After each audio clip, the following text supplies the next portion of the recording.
So hi guys, good morning. It's good morning. Ano oras na ba ngayon? It's 4:42. 4:42 AM. So ayan, medyo itong mga nakaraang ngayon pala ay it's July 23, Wednesday. So itong mga itong mga nakarang araw ay puros ulan, alam mo na. So parang na-stuck na din ang utak ko pati. Dahil ulan, walang tigil ang ulan, no? Tapos tulad ngayon, kagabi nakatulog ako ng hapon actually pagkatapos ko nagtupi dun sa taas.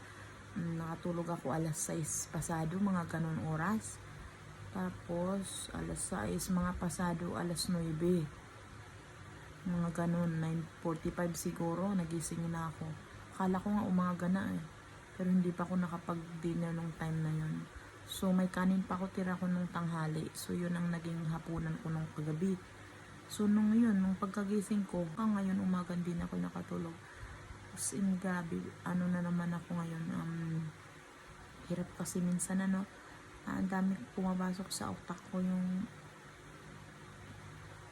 pamilya ko. Ganon, tapos napanood ko pa yung vlog nung si Ahern family. So yung parang mga anak niya pumunta na sa Amerika. So yun, alam ko yung nararamdaman ng nanay na maiwan. Yun. So yun, sinasapian na naman ako ng sobrang kalungkutan. As in, yung parang altern na inaantay ko, parang wala yung ganun pakiramdam na parang hopeless ka.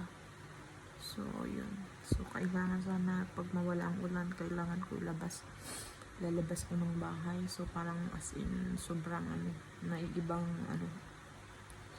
naiiba guys. So yun lang guys. At ngayon umiinom ako ng Milo ng ganitong oras, mga tao tulog pa. Actually umaambon ngayon, pero hindi na ako natulog. So nag-Milo na lang ako, and then nood ako ng mga vlogs ng mga So yun lang.